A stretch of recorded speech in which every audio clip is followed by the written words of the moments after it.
Nahuatl Tlahtocan, welcome back. A while ago in episode 3 I mentioned I'd be making a video on plural nouns, but I wanted to make sure we covered singular and compound nouns first. But now we're going to rewind a bit. And go back to talking about plural nouns, which is kind of a complicated topic. You'll see what I mean.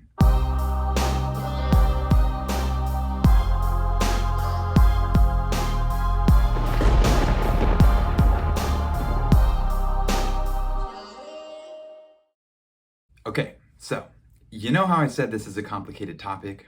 Well, that's because I've seen a lot of variation in the way people pluralize Nahuatl nouns, a lot of which has to do with what regional variation of Nahuatl you're speaking. Also, before Spanish colonization, a lot of Nahuatl nouns, particularly inanimate objects, just didn't have plural forms. For example, Cali. In Classical Nahuatl, Cali could mean house, but it could also mean houses. Now, over time, Spanish influence has led to the pluralization of many of these words, but there still isn't any sort of consistent standardization. The plural forms we'll be focusing on today are the ones found in Nahuatl is Written by James Lockhart, who focuses on Classical Nahuatl. We will not be covering plural possessives in this video. We'll talk about plural possessives when we talk about possessives. We will be covering Nahuatl words that end in TL, TLI, LI, and IN, like Tlacatl, Cuautli, Masawali, and Oquili. As you can see here, there are mainly 3 plural suffixes, an H which represents a glottal stop, thin, and me. Let's start with the glottal stop. This suffix can only be added to nouns that end with a vowel. That is, when we ignore the TL, TLI, LI, and IN suffixes. In his Nahuatl English-Nahuatl dictionary, Professor Fermin Herrera says that nouns that end with the TL that refer to people take on the glottal stop suffix. This includes words like Tlacatl, which means person, Siwatl, which means woman or wife, Pochtecatl, which means merchant, and Mexicatl, which means Mexican. When plural, Tlacatl becomes Tlacat, Siwatl becomes Siwat, Pochtecatl becomes Pochtecat, and Mexicatl becomes Mexicat. Next, let's talk about the plural suffix thin.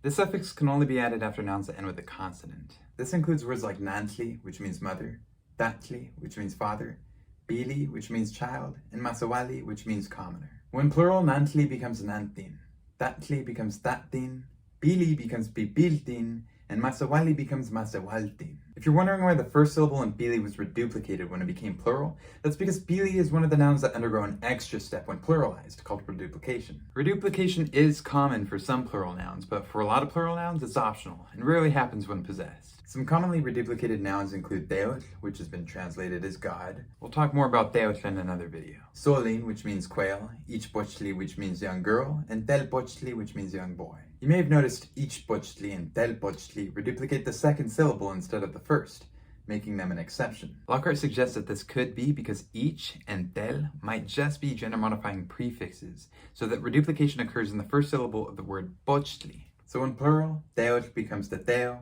Solin becomes sosoltin, Ichpochtli becomes ichpopochtin, and Telpochtli becomes telpopochtin. Now back to plural suffixes. The third and final suffix we'll be covering in this video is met. Met usually comes after a vowel, but as you can see here with the word oquilin, it can come after a consonant too. A general rule to consider is that, according to Professor Fermin Herrera, plural nouns that refer to animals take the suffix met. This includes ichcat, which means sheep, totot, which means bird, pitzot, which means pig, and oquilin, which means worm. When plural, ichcat becomes ichkame, totot becomes totome, pitzot becomes pitzome, and oquilin becomes oquilme. There's also a few nouns that don't have a singular suffix, like TL, TLI, LI, or IN. According to Lockhart, these words may have had an IN suffix originally, because when pluralized, they also take on the suffix met. For example, chichi means dog, which becomes chichime when pluralized.